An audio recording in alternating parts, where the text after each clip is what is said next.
যেসব নাম লেখা হয়েছিল সেগুলো মুছে দিয়ে আমরা নির্বিচারে আমরা উন্নয়নের কথা বলে যাচ্ছি।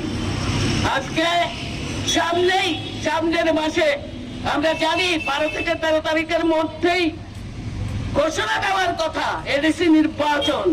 আপনারা দেখছেন আপনাদের চোখের সামনে কি হচ্ছে। মথা মথা মথা নাটকবাজি আর কত। মথার নেতা রাজা রাজা রাজা, যার বাবারই রাজ্যাসিবে হয়নি, তার আবার নিজে আবার নেতা, নিজেই আবার রাজা। কোন দিন কোন জায়গায় যেখানে রাজবাড়ি বিক্রি হয়ে গেছে, রাজত্ব নেই।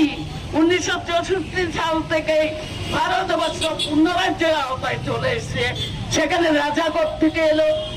ভাউতাবাজি, উপজাতিদের উন্নয়ন বিভ্রান্ত করে উপজাতিদের, বাঙালি উপজাতি যেখানে জাতি উপজাতির একটা মিলন তীর্থ আমাদের রাজ্য কংগ্রেস দশরথ দেবরা, নৃপেন চক্রবর্তী, বীরেন দত্তরা তৈরি করে গেছেন।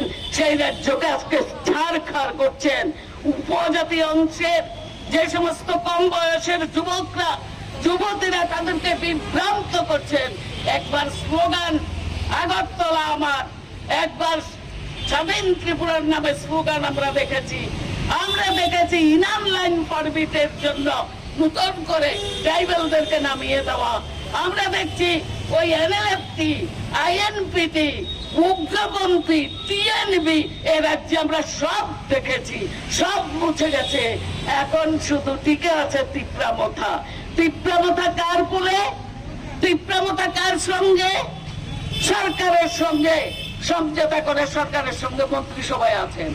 আর এখানে দেখি বিজেপির সাথে তিপ্রামথার কুন্দল, ঝগড়া, মারামারি, পিটাপিটি এগুলি চলছে। এগুলি নাটক ছাড়া আমরা কি বলবো?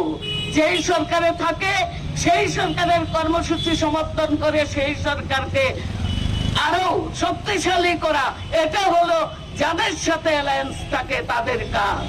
কিন্তু তারা এখানে মাঠে ময়দানে নাটক জমাচ্ছে, নাটক দেখাচ্ছে, যুবকদেরকে উন্মাদ করে তুলছে। আর এদিকে দিল্লিতে ডেকে নিয়ে চূড়ান্ত সিদ্ধান্ত হয়ে যাচ্ছে মথা বিজেপির সঙ্গে। এই সমস্ত নাটক ত্রিপুরা রাজ্যের মানুষকে বোঝাতে পারবে না, সাময়িক কালের জন্য বিভ্রান্ত হবে। কিন্তু এ রাজ্যের জাতি উপজাতির মন্ত্রী যে মিলন সেতু, যে সত্য দশরথ দেবরা বেঁধে গেছেন, সেটাকে ছিন্ন করা এত সহজ নয়। এডিসি ইলেকশনে, সুষ্ঠু ইলেকশন হলে পরে বামফ্রন্টের জয় নিশ্চিত। মানুষ